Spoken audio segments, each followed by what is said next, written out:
Over the last 25 years, I've had the privilege of interviewing and highlighting some truly interesting people. Everyone who is anyone, both the famous and the infamous, from presidents and their first ladies to kings and queens, movie stars and pop stars, captains of industry, heads of state, sports personalities, innovative entrepreneurs, and some fascinating everyday people. Today, I'm proud to introduce you to Steve Leone, a lifelong educator who sees continuing learning as one of his greatest assets. And I would certainly agree with that. So, Steve, welcome. Hello, thank you. Nice to see you. Nice to see you, sir. I'd love for you to tell us a little bit about your educational background. What led you to where you are today? I would probably have to say the fact that I've been a lifelong reader. I kind of learned to read on my own when I was 4. I shouldn't say on my own. My father used to read to me. And eventually those things on the page began to make sense even before I got to school. And I've been, like I said, you can see in the background, a lifelong reader. Always picking up something and always learning something from what I'm reading, and eventually what I'm seeing out in the world, that sort of thing. So that's the strongest background for me. And eventually led to go into college, graduate, post-grad, and eventually a doctorate. So I really should be saying Dr. Leone right now, okay? So, sir, as I look behind you, that's not a fake backdrop. You are a lifelong reader. I know that education is extremely important to you. So I'm curious, what made you want to become an educator? I would have to say there was 2 things. One was when I was in the Boy Scouts, I got tapped to teach a class on troop leadership for the boys, how to run your little patrol within it and so forth. And I did that for the weekend. It was funny. I got sick the night we got there. I had a really bad cold, and I wound up winging a lot of it, making up as I went along. Oh, this would work better. This would work. And at the end of the weekend, they looked at me and said, "That was a great job. Would you like to come back next year?" And I found out later from my troop leader, I was the first person they ever asked to come back. And then after that, I used to work at the local YMCA. I would help teach the swimming classes because I was too young to actually be licensed to teach swimming at that point, help with the gymnastics classes, help with things like that. And at some point or other, I just suddenly realized, I think this is what I want to do with my life. This is actually fun. This is neat. That sort of thing. So I would say that's what led me into this. It's interesting how you have matched education with community service. It sounds like you liked community service and having the ability to impact on others around you. Yes, very much so. As educators, you always do. But when you look out in the world, for years, I used to sit on one of the boards for the local YMCA, and we were on the youth committee of how to help some of the locals, kids who were slightly disadvantaged, do better with themselves and get into the Y, that sort of thing. So yes, it's all part of it. Education ultimately will bring everyone up. No matter what else you want to say about the founders, they did have one good idea. Jefferson had one strong idea, and that was education was always the key. Absolutely. It's the foundation of everything that we do.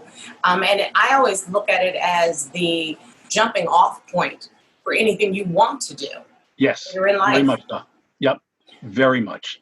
So outside of work, Steve, how do you stay connected to the community? Because I know community service is of utmost importance to you. Mm-hmm.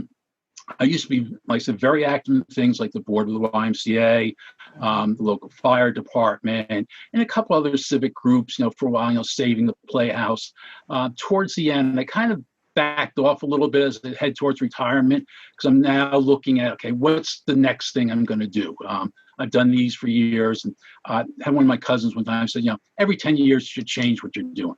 And I think he's right. And it's time to step back and what's the next group? Where do I want to go now? One of the things I've been doing is I've been a judge for the first robotics competitions lately. We didn't have one this year for the obvious reasons, but that was kind of fun. And that got me back out in the community. One year we interviewed students who were going for the big award and looking at their resumes and listening to what they've done. That was great. And even talking to them.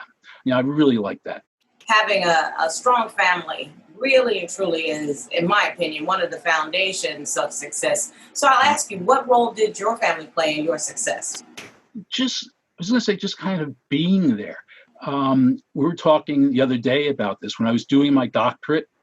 I was getting up early on Saturday mornings, driving down to St. John's University, which is an easy drive. It's just a long drive, and going through our study groups to get ready. The esoteria of the Victorian age of literature. Your mind's like, but you get back home, and what do you wind up doing? Playing catch with your daughters because it's softball season. Just getting out and doing those little things. I said, it's mindless. It's fun. You laugh with them. You look at, you go out and get some ice cream later or whatever. And you just feel like, that's what they did. They just made me feel, they would drive me crazy at times, but, it helped you relax and helped you feel, this is what life's really all about. Okay. And it's curious because I was just about to ask you, in what ways would you consider a supportive and loving family essential to your life? And it seems like you're saying they give you the ability to just exhale sometime, and that's what you need. Yes, that's it. That's it exactly. They're there. They're there. Mm-hmm. I was reading just about some of the things that you've done throughout your life, and I noticed you've received a number of accolades and honors for your work. Tell me about some of those. Okay.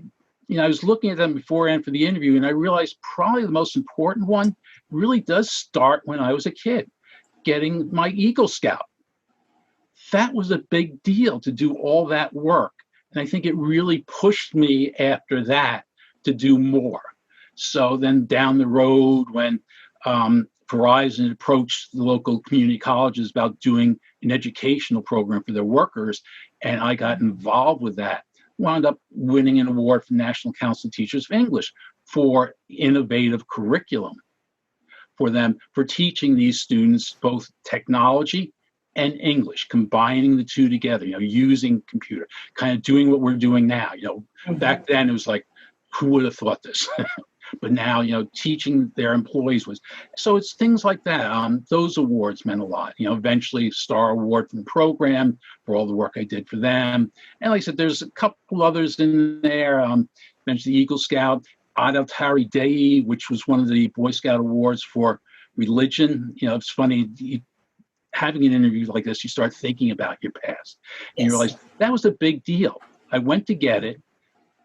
Other people got interested in the troop, and suddenly you had 11 guys going for this award. And eventually it was the largest group from any troop. And our scoutmaster got an award from the Catholic Church for doing this.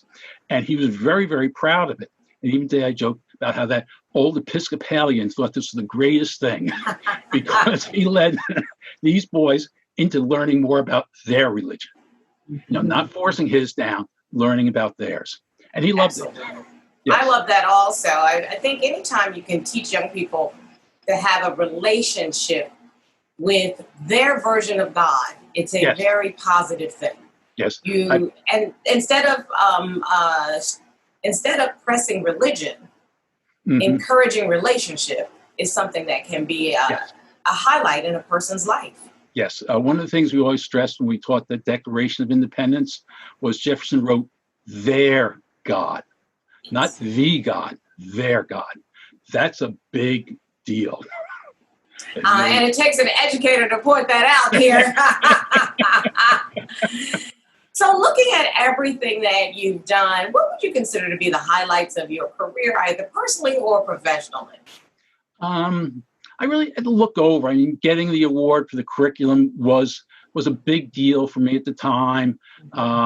And even now, I kind of moved away from English. Now, at my end of the career, I'm teaching Cisco networking, which is just learning another language, how to put it in. And they've recognized me for a couple of things, leadership role within the academy. I got an award from them on relationships because we spread this out to our local high schools, not just the community college, now within the high schools, pulling them into it. So giving the high school students an opportunity to move forward into a career. But I think the biggest deal came about just a few years ago when I was in a supermarket.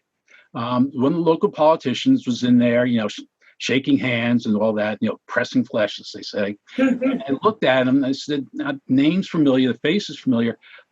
I'm trying to remember where I saw him before. And I didn't think anything, spun down the aisle. And suddenly I hear this voice behind me, Dr. Leone, I turn around, and it's him. And he said, I had to stop. I thought this was you. I had to stop you. I had you for composition of literature too. It was a literature course. And I just want to say, the one thing you taught me that I never got is to read underneath everything, to see what's going on underneath those lines. I've never forgot that. I just want to say thank you. That's a highlight. So, sir, now that you've retired, what projects are keeping you busy these days? First off, doing some work I always want to do around the house. Both my daughters are often married. One lives close by, one is down in Virginia. They're keeping me busy all by themselves. The one in Virginia just got back with her husband from a 2.5-year stint over in Egypt, helping a Coptic Christian monastery become more renewable and resources sustainable in a sense. They did that. They were kind of forced back again because of what's going on now. And they've been in the house for a while. So that was nice. And he helped me do a couple things. Organizing my books a little bit better. And I promised my daughters I'd organize things a little bit better so they wouldn't get the mess that my aunt and my mother left us when they passed away. Little things like that. And just looking for the next big project all the time. So, Stephen, I'm thinking, if there's anything that you'd like the viewer to walk away from this interview with, what would it be? I think what I'd like them to remember is that you're never too old to keep learning. And by learning, it goes back to what we just said. It helps make you adaptable. I picked up a book actually 2 months before this whole pandemic about the cholera infection in England. And you realize it was like exactly 100 years before I was born, exactly, in 1853. And you're thinking, they got through this. We're still here. We can find our own coping mechanism to get by. Just keep learning. Just keep looking at the world in a different light. Don't say it always has to be this. It doesn't. That's what I'd like people to remember, that somehow or other, you've got to keep learning. You've got to keep learning about the world, life, and what's going on. Simple as that. Stephen, I'd like to say thank you so very much for your time today. Thank you for taking the time. Appreciate it. Absolutely. I think this is literally what learning is all about. The capacity to learn, I think of as a gift. The ability to learn, I think of as a skill. But the willingness to learn is what's the choice, and it's very important. It's a very big difference. It's that old joke, you lead a horse to water but can't make him drink. That's the willingness to learn.